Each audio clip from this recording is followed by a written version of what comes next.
తాకట్లో ఉన్న బంగారాన్ని విడిపించి ఆ రోజున మార్కెట్ ధర కట్టి మిగిలిన డబ్బును మీకు అందిస్తుంది కొమ్మూరి గోల్డ్.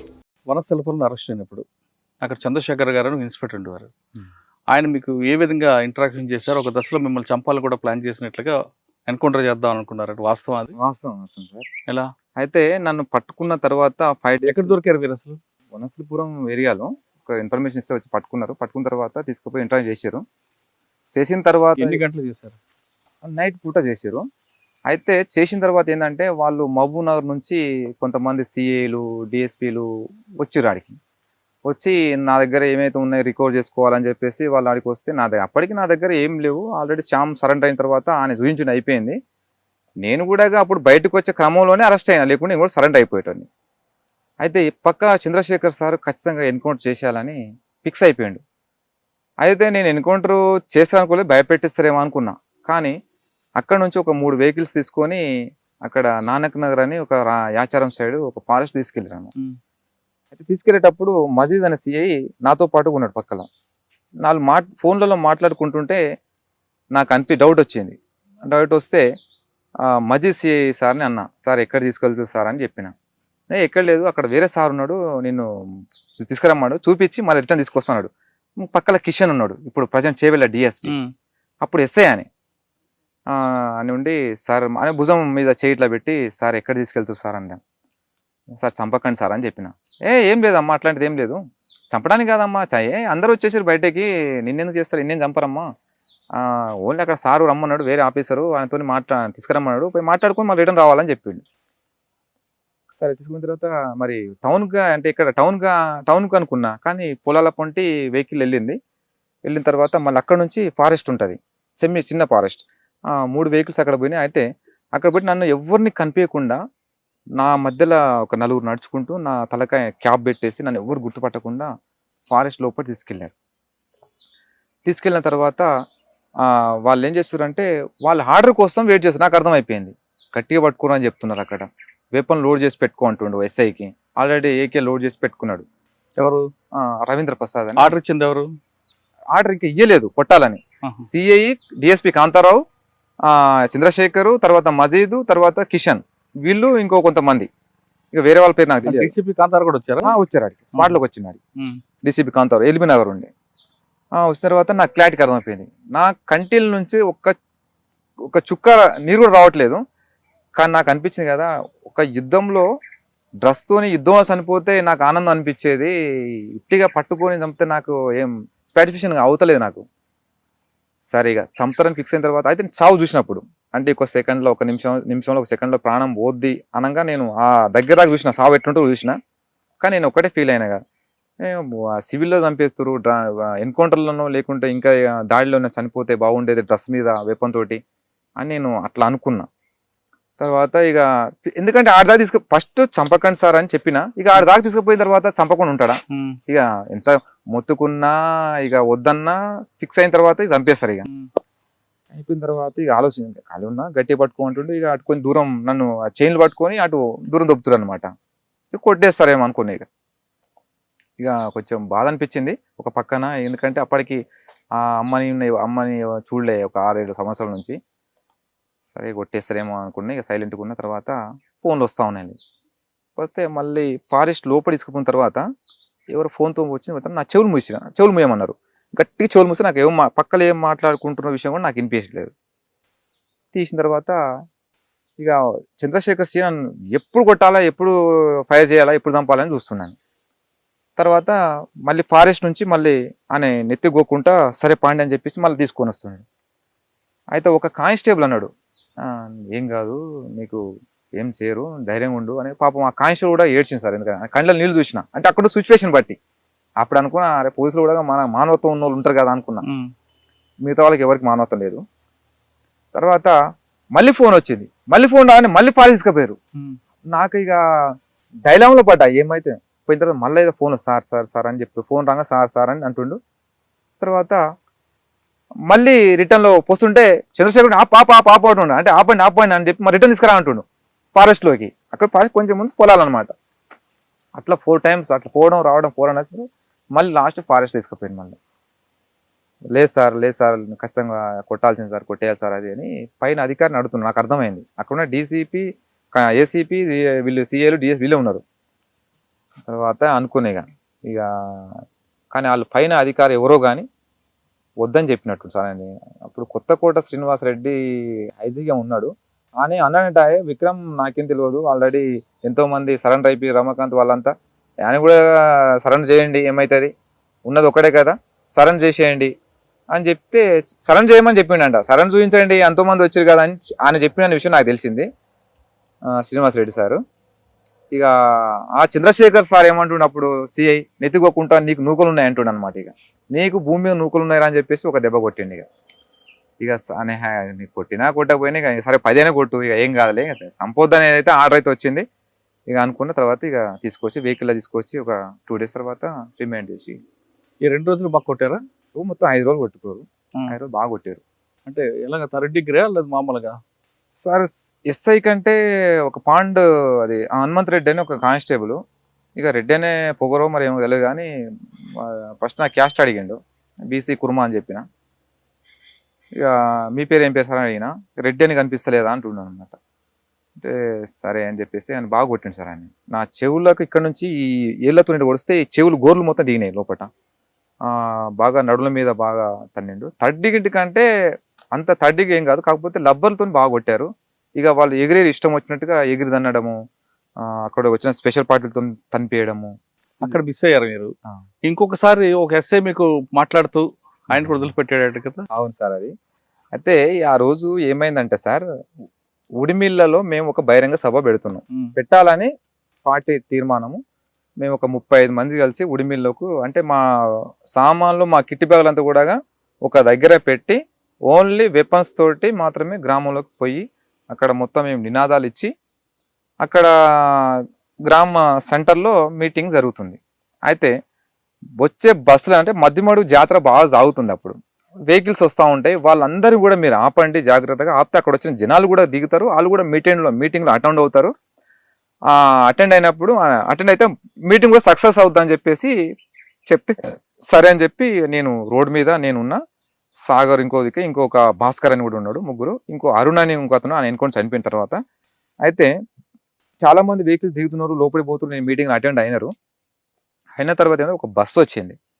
అయితే వీళ్ళు ఏం చేసినంటే కొంతమంది టీం ఏంటంటే వాళ్ళ వేరే వాళ్ళతో మాట్లాడుకుంటే వాళ్ళు రోడ్ మీద ఉన్నారు. నేనే బస్సు రాగానే షార్ప్గా ఏం చేసినంటే ఇక్కడ మీటింగ్ ఉంటే నేను ఇటు సైడ్ వచ్చి నేను బస్ డ్రైవర్ దగ్గర పోయినా, అక్కడ నుంచి బస్సు వస్తుంది కాబట్టి ఇటు సైడ్ పోయి బస్ డ్రైవర్ని అడిగిన అనమాట, లైట్లు వేయమని చెప్పిన. అంటే అన్న పోలీసులు ఉన్నారని చెప్పిండు. అంటే పోలీసులు అని చెప్పలేదు, కానిస్టేబుల్ ఉన్నారని. అంటే కానిస్టేబుల్ ఉన్నారంటే ఒక్కడున్నాడా, ఎవరు ఎంతమంది అని చెప్పిన. లేదన్నా. అయితే అప్పటికి ఏంటంటే మమ్మల్ని చూసిండు ఎవరు, వెంకటేశ్వర అని అప్పుడు అంబర్వాల్ చేస్తుండే. ఆయన ఏం చేసిండు, లైట్ లేదని చెప్పి లైట్ బటన్స్ దగ్గర వచ్చి వేయడం పెట్టినమాట డ్రైవర్ దగ్గరికి. అంటే లైట్లు వేస్తే కనిపిస్తాం కదా, పోలీసులు కనిపిస్తారు కాబట్టి లైట్లు వేయకుండా వచ్చి ఆడ ఆపిండు. ఇక అక్కడ ప్రజలు ఉంటారు కాబట్టి వాళ్ళు ఫైర్ చేసారు, కానీ ఇక క్రాస్ ఫైర్ లో ప్రజలు చనిపోతారని చెప్పేసి చేయనట్టున్నారు. అయితే నేను ఎప్పుడైతే డ్రైవర్ దగ్గరికి ఇట్లా అయిపోయినా, అయితే ఒక కానిస్టేబుల్ ఆల్రెడీ ఇట్లా వెపన్ తీస్తున్నారు పైకి అని ఫైర్ చేద్దామని. అప్పుడు నాకు డౌట్ వచ్చింది, అంటే ఒకటి కారు ఉంటుంది పక్కనే, ఇప్పలపల్లి రెడ్డిది.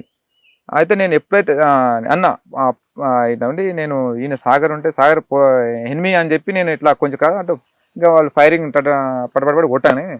ఇక అక్కడ నుంచి నేను ఒక్కడిని ఇటు వెళ్ళిపోయినా, నేను ఫైర్ చేసుకుంటా పైకి ఓన్లీ, అంటే బస్సులో జనాలు ఉంటారు కాబట్టి చనిపోతారు సార్, నేను చెయ్యమట్ట. బస్సులో పోలీసులు మిక్స్ వస్తే చెయ్యము, మేము పైకి ఫైర్ చేసుకుంటా నేను ఒక్కని వెళ్ళిపోయిన తర్వాత వీళ్ళంతా ఎన్కౌంటర్ అయితే చెల్ల చెదరైపోయి ఎక్కడైతే కిట్ బ్యాగులు పెట్టామో అక్కడ పోయి వీళ్ళంతా. నేను ఒక్కరిని మాత్రమే అడిలా చెట్టు మీద తెల్లారులో కూర్చొని, తెల్లారైన తర్వాత నేను ఎక్కడైతే మరి బ్యాగులు పెట్టినా అక్కడే కలవాలనేది మాకు ప్లేస్. అయితే ఆ ప్లేస్ కు నేను ఒక్కనే వెళ్తున్నా. ఒక్కనే వెళ్ళిన తర్వాత ఏమైంది, అప్పటికి వీళ్ళకి 7 గంటలకు ఎన్కౌంటర్ అయింది. వాళ్ళు కూడా వెళ్ళిపోయారు, ఎక్కడైతే మేము కలవాలనుకున్నామో కిట్లు పెట్టారో అక్కడ కూడా ఎన్కౌంటర్ అయింది వాళ్ళకు. అక్కడ ఎన్కౌంటర్ విషయం నాకు తెలియదు. అయితే వీళ్ళందరూ వెళ్ళిపోయారు. నేను కరెక్ట్గా 10:30కు అదే ప్లేస్కి పోయినా. నిశ్శబ్దంగా ఉంది, కిట్టి బ్యాగులు లేవు, ఎవరు లేరు. వీడికే కదా రమ్మని చెప్పింది, ఎవరు లేరు కదా అని అనుకున్నా. అయితే పక్కల ఆడి అనుకుని కొంచెం 1 ఎకరం పొలం ఉంటుంది, ఆ గొర్రెల మంది ఉంటుంది అనమాట. ఆ గొర్రెలు కూడా ఏం లేవు, మేకలు అంటే అప్పటి గొర్రెలు ఉండే. ఆ ఎన్కౌంటర్ ఫైరింగ్ భయపడి అందరు వెళ్ళిపోయారు, నాకు తెలియదు. ఇక పోయిన తర్వాత ఆకలి వేస్తుంది, తినటానికి ఉన్నాయని చెప్పేసి నేను ఇక వెప్పన్ అట్లా పెట్టేసి చెక్ చేసి చుట్టూ ఆ మంద చుట్టూ తిరుగుతున్నా, మూటలు గిట్ల ఉంటాయి కదా. ఇక వాళ్ళు మనుషులు లేకుండా మనం అయితే ఎవరు ఓపెన్ చేయము, సరే ఆకలేస్తుంది కాబట్టి దానికోసం అన్నా చేయాలని చెప్పేసి ఇక పోయి ఇప్పుతున్నా కాళ్ళు ఇట్లా కూర్చొని ఇప్పుతుంటే రొట్టెలు దొరికినాయి. అయితే వీళ్ళు ఎన్కౌంటర్లో వదిలిపెట్టిన సామాన్లు మొత్తం ఎత్తుకొని ఆ ఫారెస్ట్ నుంచి పొలంలో, ఇక పొలంకు బాటు ఉంటుంది ఇట్లా పెట్టుకొని వాళ్ళు వస్తారు అనమాట. నేను ఇట్టుకుంటే ఇట్లా చూసిన మేకలో మంద చేస్తారని అనుకున్నా. అది అంటే మంద చేస్తారు మేక పిల్లలకు. మళ్ళీ డౌట్ వచ్చి చూసిన, చూడనే ఎనిమి టక్కున వెపన్ అందుకొని, అది నాకు ఫైర్ చేయడం కవర్స్ కూడా లేవు, కిట్టి బ్యాగ్ ఆడనే వదిలేసిన, అంటే ఆడనే ఉండే ఇక వదిలిపెట్టిన. వాళ్ళు ఎంబడే ఫ్యార్లలో అయిపోయారు. ఫ్యార్లలో అయిపోయి వాళ్ళు క్లియర్ కనిపిస్తున్నా, వాళ్ళు మొత్తం బ్రష్ లో కొట్టేస్తారు ఫైరింగ్. నేను ఒక 100 అడుగుల దూరం వరకు అట్లే నేను బెండన్లో చాలా షార్ప్గా వచ్చేసి ఫారెస్ట్ లో పడిన తర్వాత 2 అయిపోయినాయి. తర్వాత మళ్ళీ చిట్లంగుంట దగ్గరికి పోయినా, అక్కడ లంబాడ్స్ తింటారు, అక్కడ పార్టీకి బాగా సహకరించే వాళ్ళు, అక్కడ గుట్టలలో పొలాలు ఉంటాయి వాళ్ళకు. అయితే అక్కడి పార్టీ వస్తుంది ఏమైనా అయితే కూడా మళ్ళీ అక్కడ కలవచ్చు. అక్కడ పోయిన తర్వాత సాయంత్రం 3 గంటలకు వెళ్ళినా, అక్కడ ఒరినాటు వేస్తారు అందరూ, ఆడ చూసిరు నన్ను చాలా మంది. నేను చెప్పిన అన్నలకు అక్కలకుండి, నేను ఇక్కడ నన్ను చూసినట్టు ఎక్కడ చెప్పకండి అక్క, అన్న మీరు వెళ్ళండి, నేను కూడా వెళ్ళిపోతాను మా వాళ్ళు వస్తే. అంటే సరే అన్న మీరు జాగ్రత్త ఉన్నానన్న, ఎందుకంటే పోలీసు కూడా తిరుగుతున్నారు, చాలా జాగ్రత్త ఉండండి, ఉడిమిల్లా ఇట్లా అయిందంట అని చెప్తే అవును అక్క అని చెప్పినాం. సరే తర్వాత వాళ్ళు వెళ్ళిపోయినా. అయితే ఆ పొలం వ్యక్తి ఒక అతను పాండు అని ఎస్టీ అతను, అక్కడ కొన్ని గొర్రెపిల్లలు ఉన్నాయి, ఆయన అక్కడనే పండుకుంటాడు, ఇంటికి ఏం పోడు. అన్న నేను ఈరోజు ఇక్కడనే ఉంటా నైటు, ఒకవేళ పోలీసులు గిట్ట వస్తే, అంటే నేను ఫస్టే ప్రిపేర్ చేసి పెట్టినా, ఒకవేళ గిట్ట పోలీసులు వచ్చారు అనుకో, నేను తిన్నాం అనుకుంటా, నేను ఒక్కను, నా దగ్గర ఏం లేవు, వెపన్ డ్రెస్ మొత్తం నేను గుడిసెలో పెడతా, ఉరిగడ్డ గుడిసెలో పెట్టి దాని మీద కవర్ వేసేసిన, చిన్న మంచ. అయితే ఒకవేళ పోలీసులు వచ్చిన వాళ్ళు, నేను లుంగి ఉంటే లుంగి మాత్రం కట్టుకున్నా, బని కూడా ఏం లేదు. ఇక ఒకవేళ గిట్ట నన్ను పట్టుకురు అనుకో పోలీసులు, మా జీతగాడ అని చెప్పు, ఏ ఊరు అంటే చిట్లంగుంట అని చెప్పు, నా గొర్రెల కాడ నేను పెట్టుకున్నా సార్ ఇట్లాగానే అని చెప్పంటే, అదే మాట నేను ఏ పేరు రాజు అని చెప్పమని చెప్పిన, ఏదో ఒక పేరు, అది కూడా చెంచోల అబ్బాయి అని చెప్పమని చెప్పిన, అట్లే అన్న అని చెప్పిండు. నైట్ వర్షానికి నిద్ర కూడా రాలేదు, ఇక తెల్ల ఇంకా అప్పటికి లేట్గా పండుకున్నాం. కరెక్ట్గా 5:30 అవుతుంటే అప్పుడప్పుడు బగబగ తెల్లారుతుంది, కుక్కలు మొలుతున్నాయి. ఈయన లేచిండు, ఎవరైతే నాకు ఉన్నాడో నాతో పాటుగా, అన్న లేనా మనోళ్ళు వచ్చి లే అన్నాడు. అనగానే లేచి టక్ ఇట్లా కళ్ళు ఎదుర్కొని చూసిన, గుంపు మేము అట్లా రాము కదా, ఒక దగ్గరికి వస్తే మేము సింగిల్ గానా ఒక్కరా ఇద్దరం వస్తాం, అన్న వాళ్ళు మా వాళ్ళు కాదన్న వాళ్ళు పోలీసు వాళ్ళు అని చెప్పిన. టక్క అనగానే రౌండ్ అప్ చేశారు. ఇక చేయగానే ఏం నాయక్ ఏం చేస్తారు అనుకుంటా అని వచ్చిన తర్వాత నేను అనుకున్నా, నన్ను ఆల్రెడీ ఇక్కడ చూసిపోయారు కాబట్టి ఇన్ఫర్మేషన్ ఇచ్చారు, ఖచ్చితంగా నన్ను రౌండ్ అప్ చేశారు. ఇక నేను ఛాయిస్ లేదనుకున్నా. ఇక ఎంత పొలము గంత ఒక 4 అడుగుల దూరంలో అడవి. అయితే వాళ్ళంతా ఎస్ఐ ఉండి నాయక్, అయితే అంతో పాటు 2 గన్మెన్లు ఉన్నారు.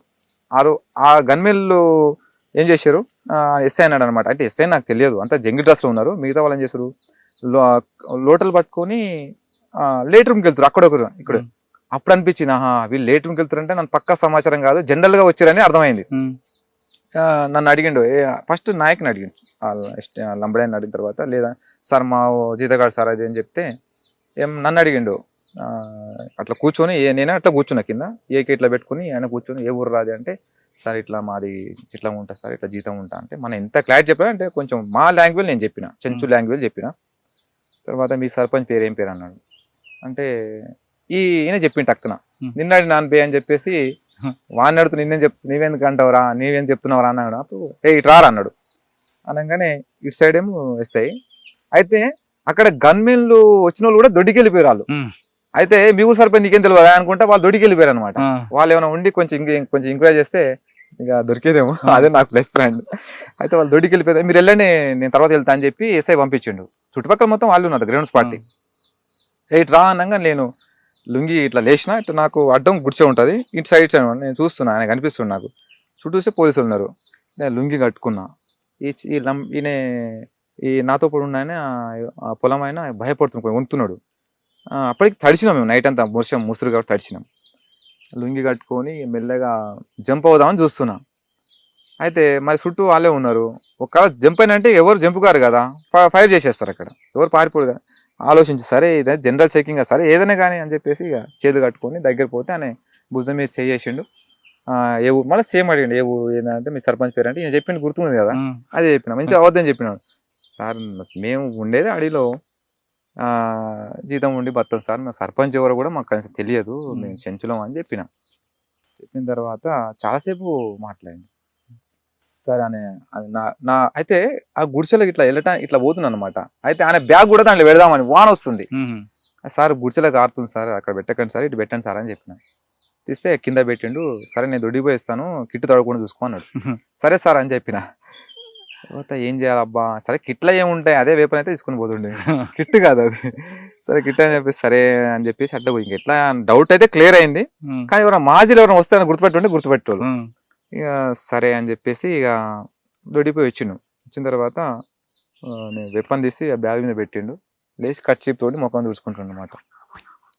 నా టెస్ట్ చేస్తుండో మరి ఏదో అనుకున్నా, మరి నా పక్కన పెట్టి మరి ఆడనే ఉన్నాడు. టక్కని తీసుకున్నాడు, మళ్ళీ తీసుకుని భుజాన్ని వేసుకున్నాడు. 20 నిమిషాల దాకా మాట్లాడు. మేమున్న దగ్గరికి ఒక 20 అడుగుల దూరంలో ఆ చెలుకోలు ముసలోళ్ళు ఉంటారు అనమాట. వాళ్ళేమనుకుంటారు, ఏ బియ్య అంటే అన్నలు వచ్చారు కదా అంత మాట్లాడుతారని వాళ్ళు అనుకుంటారు అనమాట. పోలీసులు అనేసి వాళ్ళకి తెలియదు. అయితే ఆయన చేసిండు, అక్కడ మంట పెట్టారు అనమాట. అంటే మంటగడి కాపుకుంటా అని చెప్పేసి ఎస్ఐ అన్నాడు. అంటే ఆడ ఉరం పొంటి పోవడానికి బురద ఉంది. ఆ రోజే ఉరం వేసారు.